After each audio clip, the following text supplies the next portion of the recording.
First, I would like to welcome everyone for your first session of the Sustainability Exchange Forum, or as we would like to call it recently, SEF. Can you hear me, by the way? Yes, I yes. heard Yes, something. we Oh, can sorry, hear I you. heard something. So, this actually session is being held under the newly created Sustainability Committee at our department, and I'm really grateful for that initiative. Again, thank you so much. And I want to read you the mission of today's session. So the main idea behind the SEF is to promote the exchange of ideas and showcase research and projects being undertaken by faculty and students within the field of sustainability. This is in keeping with the overarching goals of Sustainability Committee, which are to first highlight the gravity of sustainability issues and explore options, and additionally facilitate the integration of sustainability elements and case studies into our curricula at UCW, and also finally to enhance the prospects of implementing best practices in sustainable business.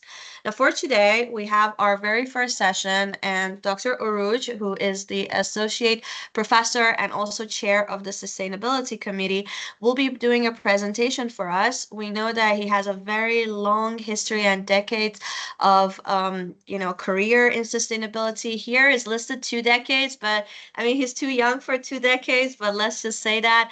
And 2 decades of working with indigenous people, especially in the conflicts with Mindanao in Philippines, and today he will be discussing a topic which would demonstrate the viability of sustainability business model, and it's premised on effective and equitable corporate community partnership for securing the sanctity of ecosystems while at the same time ensuring the dignity of life for indigenous communities, which is absolutely important to us. So I'm going to actually hand it over to Dr. Uruj, and we're all, I'm sure, very excited to hear more about it. So, Dr. Uruj, the floor is yours.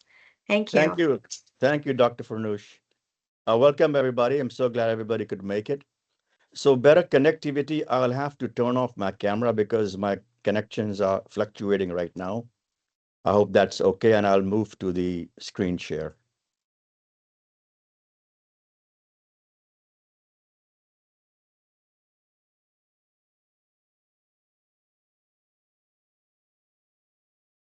I trust you can see the screen.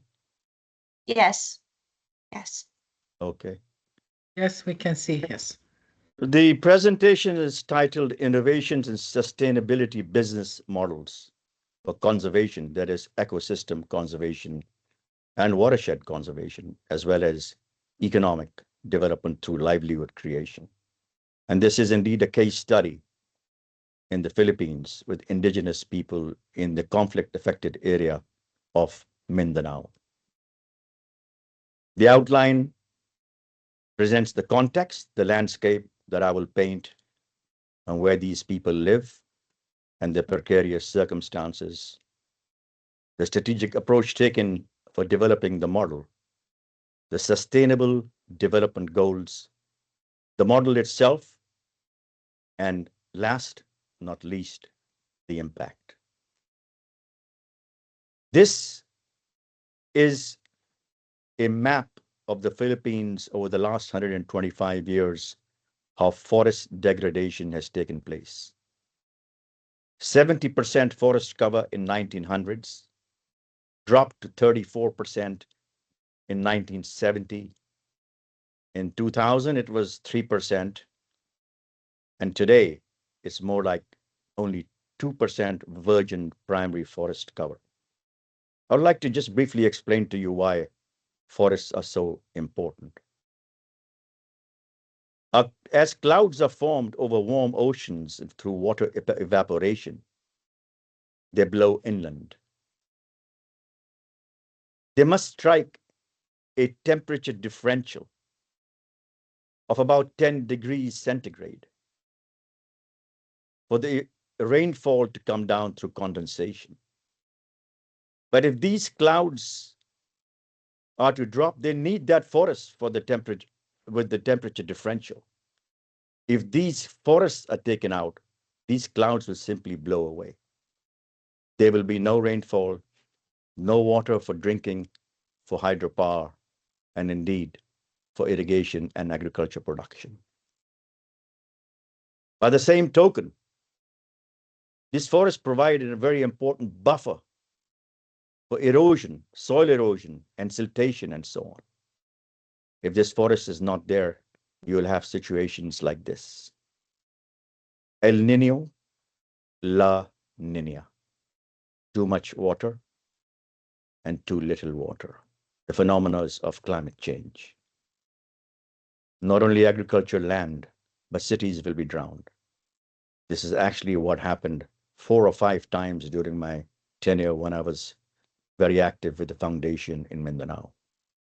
And the Pulangi Dam, which provides for something like 60% of the hydropower for the entire island of Mindanao, its capacity dropped down to 45%. This is not only an environmental loss, it is indeed an economic loss. $1 billion diminished to less about half the capacity. And of course, also the social loss. Many of the people depend on these lands for lives and livelihood through agriculture production and farming. Siltation in the Magalahar Bay in Davao in southern Mindanao.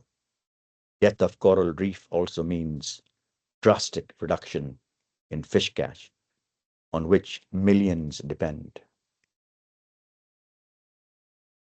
These are the mountain ranges on the right side where we work, a lush remaining forest in Mindanao, the last of the fighting chance to preserve this virgin primary forests that are there in these mountains. On the left, you see the poorest of the poor. The red hair showing the potassium deficiency among the children of indigenous Mindanao. This slide shows the extent of poverty, nearly 60%. The red zones and the orange zones in the south are the poorest in the country, neglected Mindanao over many, many decades by previous regimes, also because of conflict in the area. And the deepest red is, in fact, the areas where we work.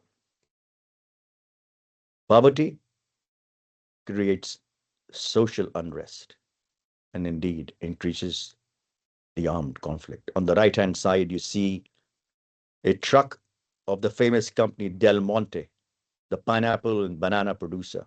18,000 hectares of land in Mindanao. Trucks are being burned to the ground and they attack their farms from time to time. On the left, you see the New People's Army, NPA, initiated first through the communist agenda. However, much of the poverty is the reason for the social unrest. The stark disparity between the rich and the poor that exists there. And the clamor for the right to self-determination. And this is actually all over the Philippines, not just in Mindanao, but Mindanao is the hotbed. So, continuing realities. Loss of water and rainfall, flooding and siltation, crisis of food production through degradation of the land, increasing poverty and hunger, growing conflict and violence, and last not least, the madness of climate change. The question is, what should we do? We believe that we can mobilize resources, human and financial resources, through partnerships to restore the mountain rainforests and the watersheds and simultaneously provide livelihood to the communities. The twin objectives of ecosystem conservation and livelihood creation. When there is no food on the table, no money in the pocket, indeed, we will have environmental degradation, even just searching for fuel wood to be able to cook a meal for the 9 or 10 children that many of these families have. The ultimate objective, indeed, is to achieve sustainable peace in the region and beyond. When I was working on my dissertation, the framework that I came up with, analyzing the dimensions of ecosystem and livelihood crisis, degraded environment, mismanagement of watersheds, vulnerabilities in the environment, natural environment, the climate change issue, and indeed low productivity. So what can be a possible approach? A strategic approach warrants indeed the rainforestation itself, but bringing in best practices, good agricultural practices, but also using technology, capacity building and project management, stronger cooperation with the local government units, the municipalities, and coordination with the private sector, perhaps a corporate community partnership to provide for longer term livelihoods for these people, to reduce poverty and hunger, and decrease violence that has been going on for so many decades. Some 300 to 350,000 people have died just over the 2 decades. We are guided by the pillars of sustainability, indeed: social, environmental, and governance, or economic, ESG as we call it. The triple bottom line: people, planet, and profit. But more recently, the United Nations came to bear and made 2 additional SDGs, namely peace and partnerships. Given what we see all around us and so many wars going around in the world, actually, these are 2 vital additional Ps. It's not just triple bottom line. I would say it is quintuple bottom line, 5 Ps. The Sustainable Development Goals, the target that we have is no poverty and zero hunger, SDGs 1 and 2. We focus deliberately on those. Recent work and economic growth, SDG 8, SDG 13 on climate action, and last not least, peace and partnerships, namely SDGs 16 and 17. We were also guided by Michael Porter's famous Creating Shared Values initiative at Harvard University. Doing well, making money is good. It's good enough. It's doing well. Making money means returns to shareholders. Doing good, solving the social and environmental problem, and integrating them into the business strategy for making profit is indeed doing good. And the overlap between the two, doing well and doing good, is where the opportunity lies. For example, between a corporation and a community.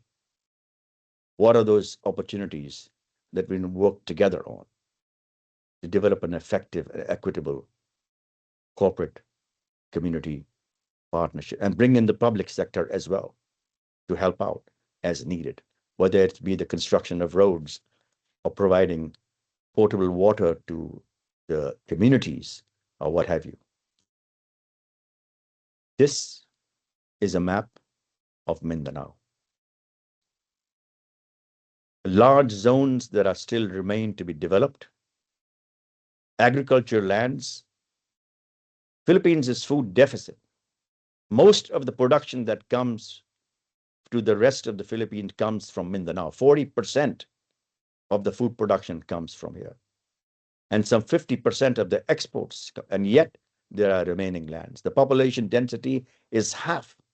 Philippines produces about 1.9 to 2 million people a year, one of the fastest growing populations in the world. And the population has dramatically increased in recent decades. So Mindanao has less population as well.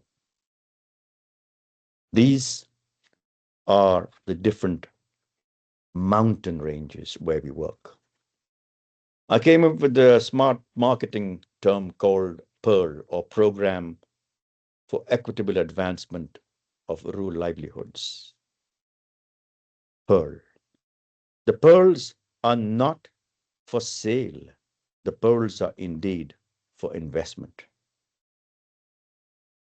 And these have to be preserved because it's the last fighting chance to keep and conserve the remaining virgin forests of the Philippines. This is one of the mountain ranges using GIS technology, geographic information systems. We were able to decipher the different degraded areas in the entire length and breadth of of the one of the mountain ranges, one of the most pristine, protected, and sacred mountain range of Kitengland. We have a buffer zone we established together with the Department of Environment and Natural Resources, and we began our work to identify the communities.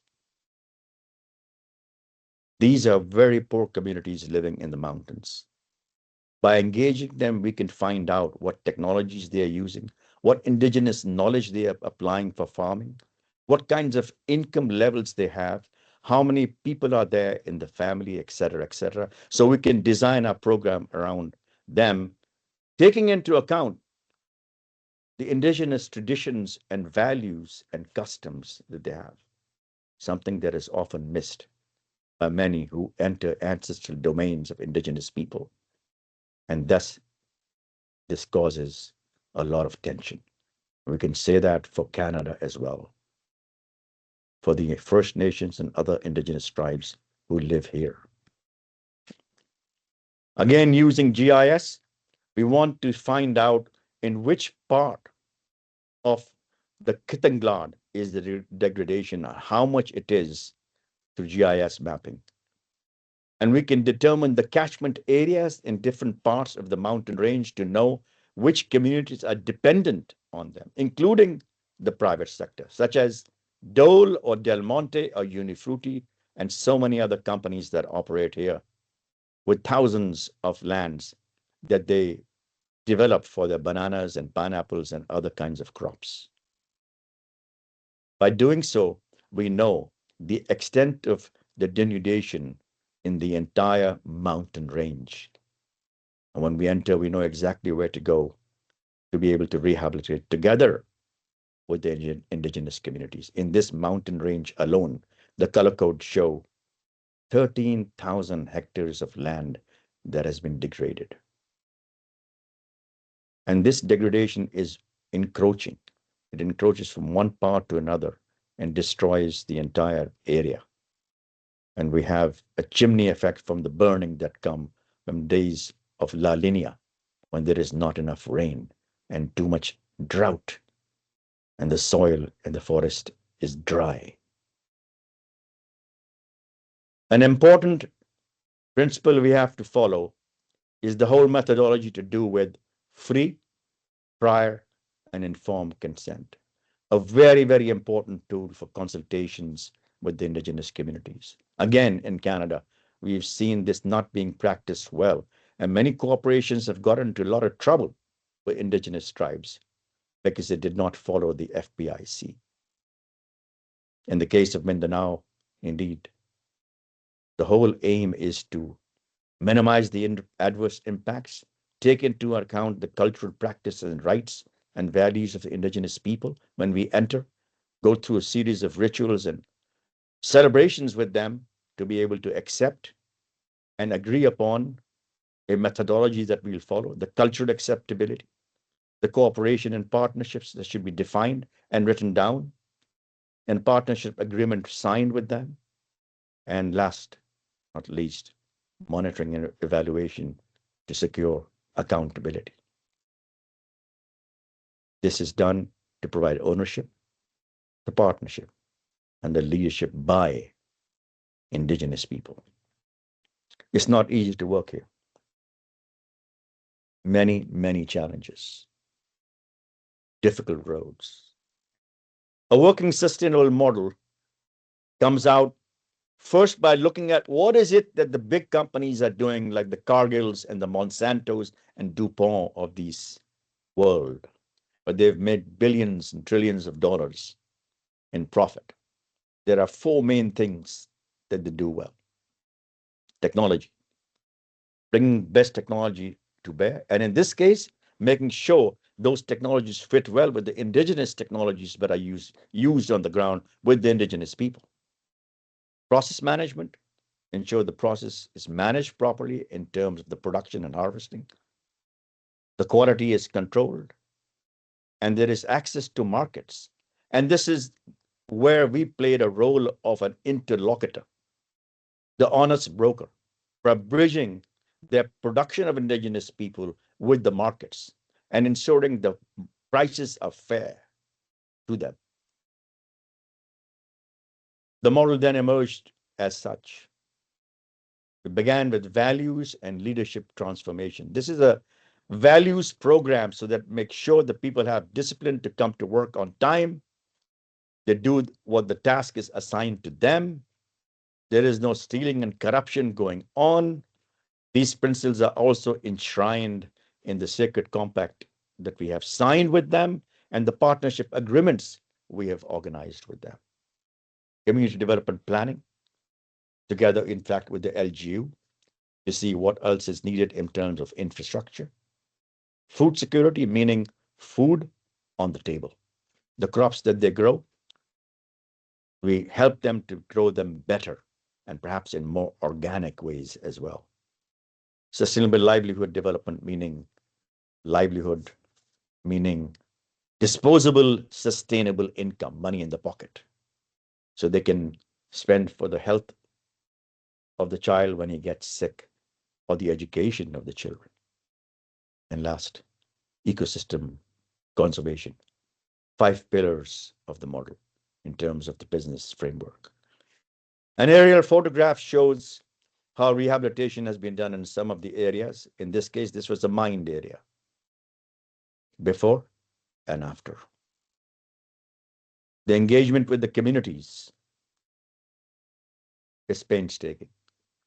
One has to be very patient, showing them how things can be done, how crops can be grown, how trees can be planted and nurtured over time. Our model farm, Henneluban Farm Production Technology. In this case, we are showing coffee here.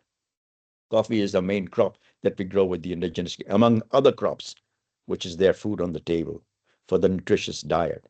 Coffee as a cash crop can be sold as well. There is mulching techniques here, is organic farming that is taking place here. Arabica farms, this is 100% Arabica, which grows 1,000 meters above sea level. It's very healthy, actually. This is the replication of our model farm in the communities, in the hinterlands and in the mountains. Harvest technology, making sure that each cherry is picked properly. Women are very good at cherry picking. Us men, we take the whole stem away in one go. Process management, this entire equipment that is there for processing of the coffee, roasting of coffee was donated to us by the government of the Philippines, having seen our work and quality control. One berry that is not roasted properly will change the entire taste of in the bag. And if you are destined for a premium market, the entire shipment will be rejected. That's how sensitive coffee can be. We came up with a program called SIP and Reforest. For every bag you buy, we plant a tree. We have now done 4 million trees over the last decade and a half or so, since we got started after engaging the communities. Before the partnership, 4 pesos, just 10 cents, Canadian cents per kilo is what they got. After the partnership, up to 18 cents per kilo, because this is premium quality. We tied up with Healthy Options, which is a store nationwide, a very well-known store. The coffee sells every place. Scalability, replicability, sustainability, the 3 main essential ingredients of a social enterprise. A 300% increase in sustainable, disposable income, money in the pocket. The end result, indigenous people's subsistence level farmers living in poverty transformed into custodians of the forest, planting the trees while having a decent life with a good meal and feeding their children, with sustainable disposable income available to them, joining the cash economy, choosing a life of peace. We dubbed it a transformational business partnership. Many partners came to help out, mobilizing resources, including my own alma mater, Asian Development Bank, EcoPlanet, Shano Family Foundation from Michigan University, a colleague of mine, a professor there, who found me on LinkedIn and decided to fund our programs. Globe Telecom, a telecommunication joint venture between Singapore and Philippines, and others, including other private sector philanthropists. This is a slide of a celebration of peace and unity with the 7 tribes of Bukidnon, a central province. A person in the back with the red shirt raising his hand up with a peace sign is yours truly. My bibliography. The paper was published by the ASEAN Journal of Social Sciences and Humanities out of Mindanao State University, my former university, and also in a journal following my presentation last year in Turkey, Istanbul. I'd like to leave you with the final quote. In every winter's heart, there's a quiver of spring. Behind the veil of each night, there is a smiling dawn. Uncle. Thank you. Thank you so much, Dr. Arooj. That was great and beyond. And we enjoyed every minute of it. Of course, it was sometimes really sad, but we learned a lot. Thank you so much. I want to ask the first question. What grounds can we find here in this presentation that can be common grounds with Canada, with our indigenous people? What levels can we also solve in your solutions? You put a strategy and you put a plan, and there were many solutions. Which one of them or which solution can we apply here in Canada for our indigenous people? Thank you. Oh, that's a great question, Dr. Hara. Thank you for asking. Thank you. You know, in fact, this model gained a lot of momentum, not just in the Philippines, but we had people from Cambodia and Vietnam also come and visit our sites and our farm and to go around the communities to talk to them. So it gained momentum. And the Philippines itself, there is about 3 or 4 different places now trying to replicate the same model. And some of them have been quite successful. But in Canada, of course, we have the model is such that it can be replicated elsewhere, including here. It's about engaging the communities in a transparent and accountable manner. It's about participation and predictability, or what I would call the 4 pillars of governance: transparency, accountability, participation, and predictability. TAP. So engaging the communities in an honest way and trying to make sure the benefits of growth and investment come in an equitable manner that can be shared equitably between corporations and communities is vital. That is the other lesson that we have learned, because there are a lot of grievances that come in when corporations make a ton of money. And then once the mine is done or the forest is degraded and lumber is taken out, they leave. There is no sustainability there. And the sharing of the benefits not been equitable, because the monies are then with the large corporations and not always with the poor communities. So these grievances cause a lot of tensions as well. And that has been the case in Canada. And I would say in agricultural sector, some of these ways that we have approached this, the strategic approach that we have taken and the engagements that we have done, perhaps this could also be replicated here. Now it's up to us to find appropriate communities on a small scale basis, smallholder basis, to get started with something like this. Thank you. Thank you so much. Thank you.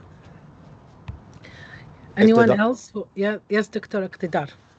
Yeah, thank you very much, Dr. Arooj. Really a wonderful presentation and enjoyed too much, because I work in the similar project. I remember from 2001 to 2004 is a thesis for my PhD studies, and it was a case study in Pakistan, the Northwest Frontier province of Pakistan, where the GTZ, one of the German project assisted project. They develop similar project where they use cultural and community participation, and then a lot of impact study happens. So really, I enjoy too much. I just have one or two question that the project you develop, how much means the time it take, for example, in developing and in implementation. Usually the project is for 4 or 5 or 10 years. So one question, then during the development and implementation, what were the challenges you faced, especially from the community participation point of view? Okay. And the third question, that after, if it is already completed, is there any impact study on Yeah. this project? Yeah, Yeah. thank you. Well, thank you. Thank you for that. Those excellent questions. In terms of time, I first began doing this in 2006 when I was still with the Asian Development Bank, because I was asked by the foundation to come and help them because of my experience in project management and small scale development as well, as opposed to larger scale projects that I was working on with ADB. So it was not until 2011, 2012. So it took about 5 or 6 years just engaging the communities. And we first signed what was called the Sacred Customary Compact, meaning how we will work together with the communities. In this case, they were the 7 tribes, and they don't always speak the same language. They are not on the same wavelength, and they have tensions among themselves as well. So 5 to 6 years was just the gestation period, trying to build a partnership and building the trust. That's the key word, the trust with the communities. And then we started to work on our model, the model farm, the research labs in our community within the place where we live on our farm. And we have 100 hectares where we dedicate to research labs and all of this technology transfer stuff. The next is the challenge you asked. Oh, there were many challenges. This is the conflict area, so you have to be very careful. But I can tell you one thing, I never went out with any bodyguard. I never carried a gun. But you can get killed very easily, because if you enter without their permission, you are shot. So that was a big challenge, to work in a conflict area in very dangerous circumstances at times. And there were times when the government and the community, the NPA, were fighting. We were really ducking for cover to make sure we don't get hit. And I'm still around. So that was one of the biggest challenges. But the other challenge was, like I mentioned earlier, the tensions that exist within the communities themselves. So when we were going in, they were always after how much will we get and how much will the other tribe get. And the next challenge was to be able to understand what indigenous knowledge they will bring to bear and what are their practices. For example, there's something called hunglus, which is collective way of farming among themselves. Each family helps each other. Some of the communities wanted us to follow the hunglus practice. So we had to learn what that is to make sure it's applied in a transparent manner. What was your third question? Sorry. The last one, the impact, any impact study yeah. on this? Yes. So we did a mini impact analysis. I would not say we've done a very huge impact analysis, but we did do to check the income levels, how they have risen. And the results were quite refreshing and, in fact, surprising for us. I could say with quite a comfort level that we have impacted at least 50 or 60 families over the last just 3-4 years, because this has taken time to come to fruition, that we have been able to transform these communities into using the methodologies we have trained them. But in terms of training itself, I would say at least 200 to 250 communities have been trained already in these mountain ranges. So the impacts have been quite heartening, but there's a lot more to do, because there is a population of, in Mindanao itself, about 3 to 4 million indigenous. And they're all over Mindanao. We are just concentrating in the domain where we're. I hope I answered the questions. Yeah, sure. Thank you. Yes, Ola. Thank you, Ktidar. Yes, Ola. Thank you very much, Dr. Yorochu. That was really fantastic presentation. Thank you. Yeah. The question came to my mind. You mentioned a few things in the light of the traditional methods that they have, the original knowledge that they had in the community. Yeah. From your experience in these case studies, to what extent do you think that there is sustainability in what they were doing before, and how open were they to this development of training them to improve how they use their own method? Yeah. Before you even brought another one, are they open to that, thinking that it can be better? And how did you solve that problem? Yeah, that's a great question. There's a mixed record on that one. There were some that were more receptive for us coming in and introducing some, let's say, modern ways. I like not to use the word Western ways, modern technologies coming in. There were others who were not at all receptive to it. So we went with those who were keen to learn from us. And we made sure that they are just as keen as we are to learn from them. In many ways, it can be a more powerful partnership if there is a hybrid way of doing things, because there are things that they do very well, which we don't know about. And there are things that we introduced, for example, mulching, which becomes a little technical here in agriculture. But in the science, mulching that is used. Flamingia is a crop we use that we simply grow and we cut and leave it on the ground, and that becomes fertilizer. There is another something called Arachis pintoi, which we use, which they were not familiar with, which is to make sure we plant it on the slope so it doesn't have soil erosion. It's a small plant that keeps the soil intact. Arachis pintoi. That's something else that they were fascinated by. We introduced it. And there were, of course, various types of other scientific ways that they were already doing that we could bring together to make sure that the farm is sustained over the longer term. So it cuts both ways, learning from them and them learning from us, and trying to come up with the best possible solution within the domains, within the communities, depending on their own receptivity also. I hope I responded to the question. Yes, thank you. Thank you. Very good. Thank you. Thank you, Ola. Yes, Hamid Raza. Hello, everyone, and thanks, Hi. Roj. It was really interesting. Can you hear me? Yes, My voice yes, coming? Yeah. yes.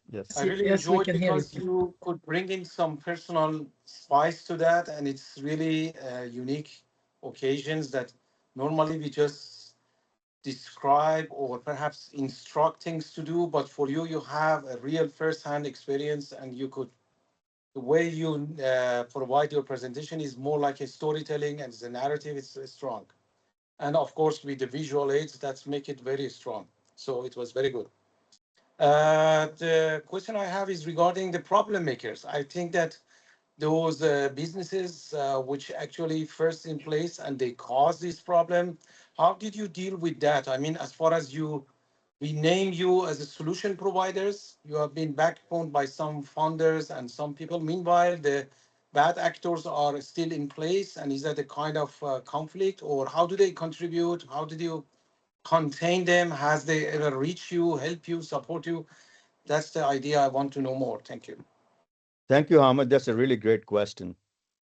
Well, we were lucky to have a very strong support of the governor of the province, who had been governor for a long time. That was number one. Number two, we were the foundation that worked with a large company called Unifruti, Italian company. Unifruti gave us the seed capital, their CSR budget, as we would call it. It was a small amount of money, but it was regular. Every year we would get a sum of money in tranches that helped us to get started. And as others saw it, other companies also joined in, and some other small banks that I've showed also came in to assist. And the governor made us the advisor on environmental conservation and management, which means we had the credibility of the governor's government, the provincial government. And that went a long way to be credible, to be the honest broker, to be the voices of the communities, and at the same time having this seed capital, which grew over time from Unifrutti, the Italian banana company. Unifrutti was one of the only companies that was never attacked because of the practices they followed with the largest constituency of the NPA, New People's Army, actually is from the NPA. The largest constituency of the NPA comes from the indigenous people. So it was very important to make sure that those people also saw the stamp of support we have from the governor, who was quite passionate about the indigenous people himself. So that political support and that financial assistance that came in took us a long way to get all of this program started. And the Sacred Customary Compact was co-signed by us, Unifrutti, the governor himself as well, and the Council of Elders from the communities, indigenous communities. I hope I responded to your question. Yeah, I just want to have a follow-up question. Apart Yeah. from Unifrutti, how do other competitors react? Yeah, Cargill yeah. is the right one. Did they do anything afterward? Yeah, that's really a good follow-up. Sorry, you had it the first time around too. So we noticed that there was a degree of reluctance on part of Del Monte and Dole. In fact, what we wanted to do was to come up with something called, in environmental economics, payments for environmental services. So it's a buyer-seller relationship because they're drawing on the water. They must pay the communities to safeguard the watershed where it comes from. The famous example of that, in fact, is from New York, Adirondack, where it began, this whole concept. And now it's practiced many places. Some companies came in, but the bigger ones were very reluctant to do anything with it. They rather have the security forces than do this. But over time, they have started to realize that they spend $1 million every year for security to protect themselves rather than engaging the communities. So there has been, it's slow, but surely a change of mind and change of heart over time. But I believe there's a lot more that these large corporations can do. I mean, these are big multinationals, So a lot can be done to engage them and to make things maybe even mandatory for PES, payments for environmental service. Such is the case, for example, in Vietnam. It's mandatory to practice that. Thank you. Thank you, Hamid. Thank you so much. Yes, Shireen, Dr. Shireen. Yes, thank you, Dr. Hala. Thank you, Dr. Arouj, for the nice initiative. Thank you. My question, Dr. Arouj, if possible, can you just elaborate more in the self-sustaining initiatives? Like after you finish all your project, is the community now able to self-sustain what you did and to keep growing? Like an indigenous, we are helping you, but now you can keep growing by yourself. Can you elaborate more on that? Thank you. Well, the self-reliance is always an issue, right? It depends on how well the community is adapted to this, how strong a commitment they have towards it, and of course, how long they can sustain it. So we have seen, again, a mixed checkered record there. There are some communities in particular areas which have strong leadership among themselves, strong datus, as they call them. They have done very well. Kittanklad, the mountain range I spoke about, is one of the good examples of that. But there are other mountains as Pantaron and Karatungan, the other two big mountain ranges. There, the communities have not been able to do as well because there has been a lot of infighting among datus. And this has been a problem, not just in those communities, but others as well. But when it comes to the methodology and the technical training, that is something those that were well trained, and then they trained successive generations to also practice this and keep us engaged in the process. They have flourished. And some of the communities, from the impact analysis we saw, they are the ones who have stood out. And if there is any hope, the others who are watching and seeing those who have done well and flourished, hopefully they will also change their minds and try to do more in terms of self-sustaining themselves. And that's a simple way I would answer that question, Dr. Shireen. Yeah, thank you very much. Thank you. Welcome. Thank you, Shireen. Any other questions?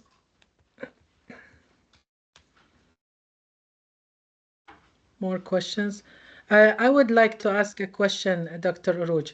Yeah. What do you think that your impact was? Like, do you think you left them better? Like, are they now doing better because you had this work with them and these challenges, and you solve all these challenges and you work with them for a long time?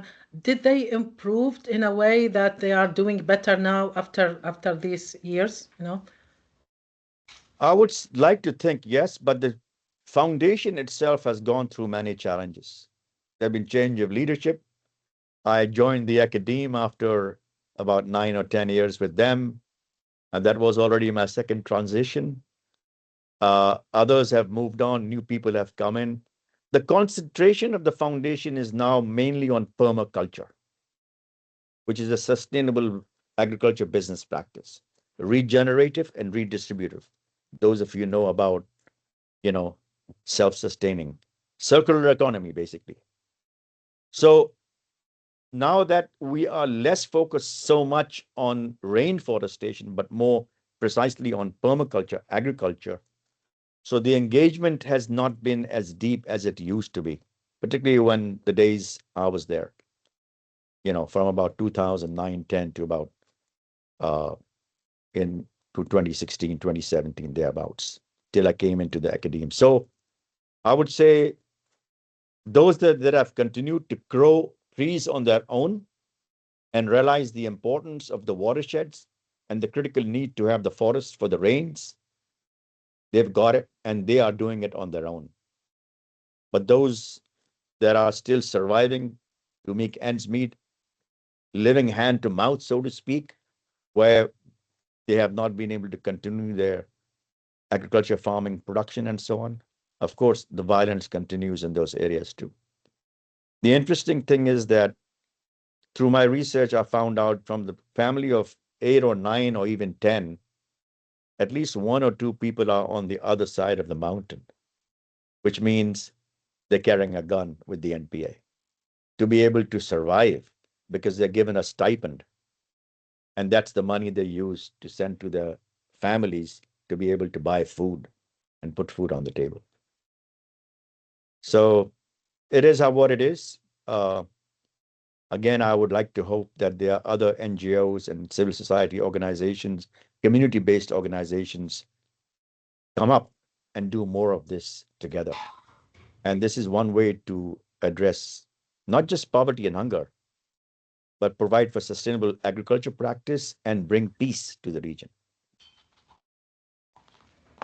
Thank you, Dr. Thank you so much. Yes, Zila? Yeah. I think there's a question on the chat. Yeah. Yes, Yeah. Zila. Yeah. Hi, Zila.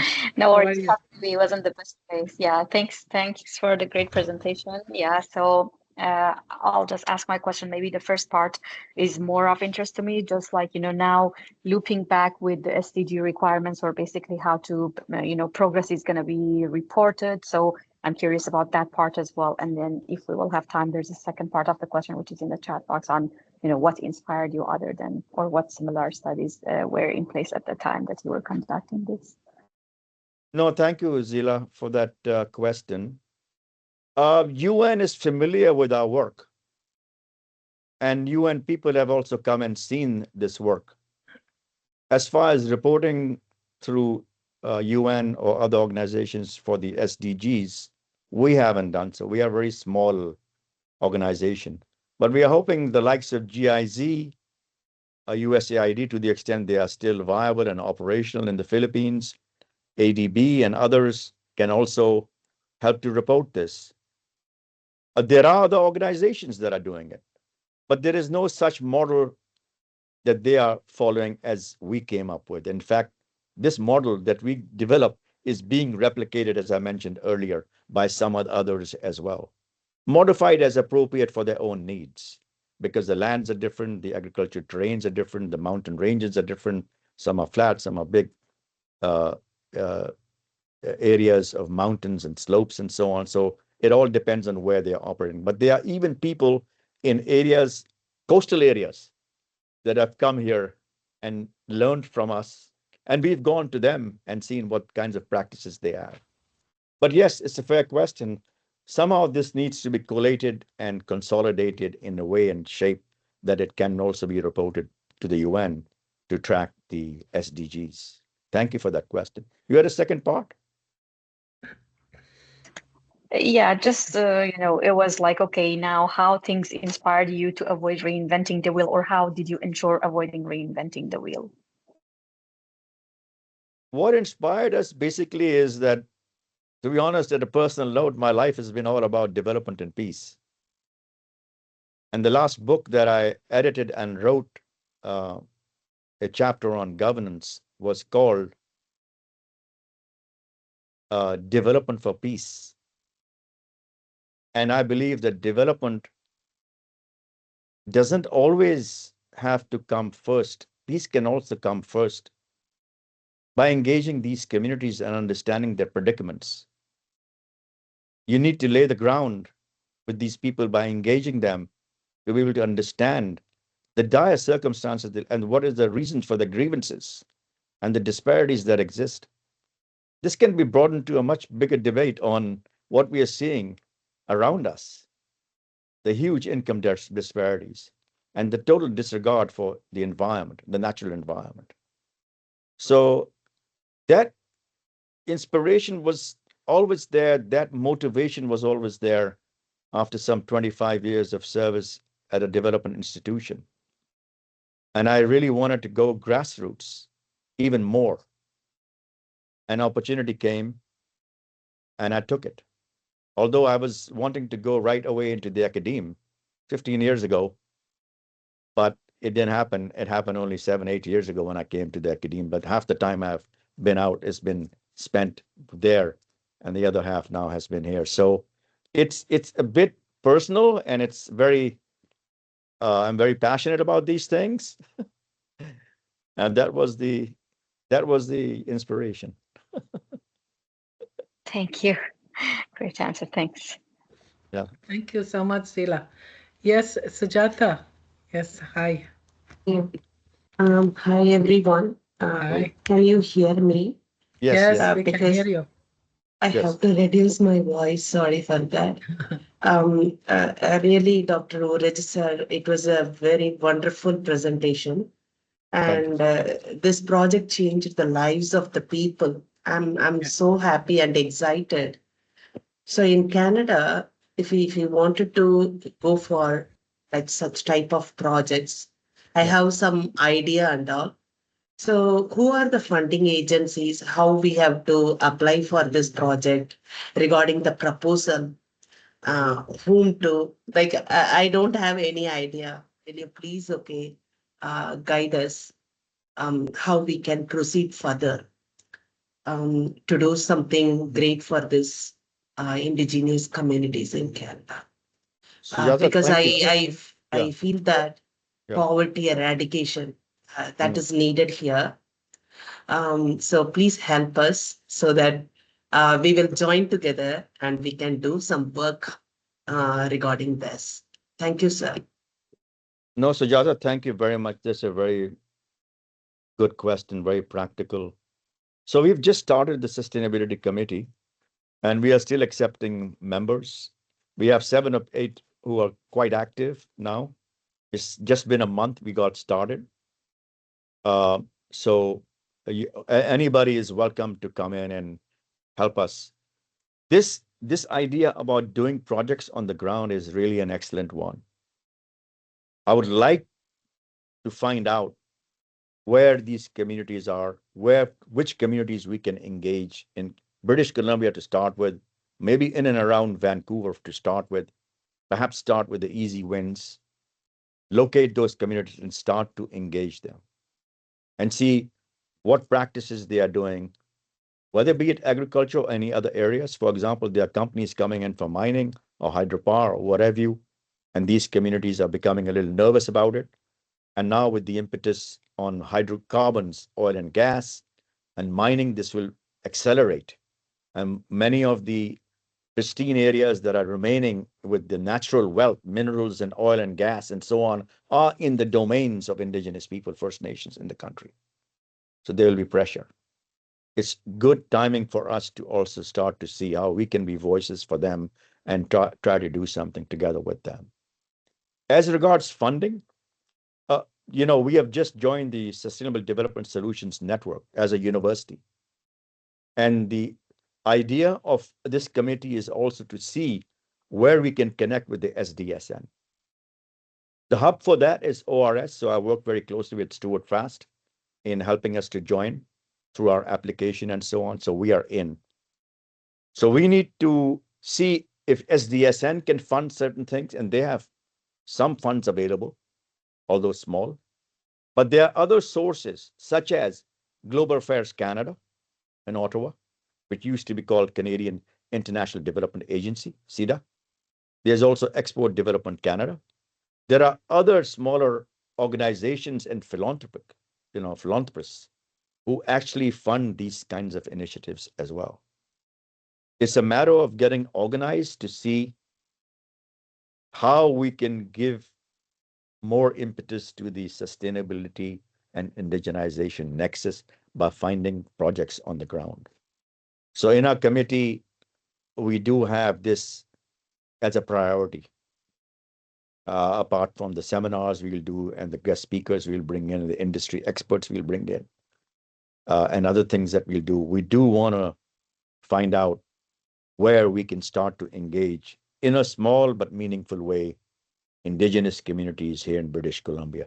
By the way, 200 of the tribes, indigenous tribes in Canada, live in British Columbia. 200 of the 600.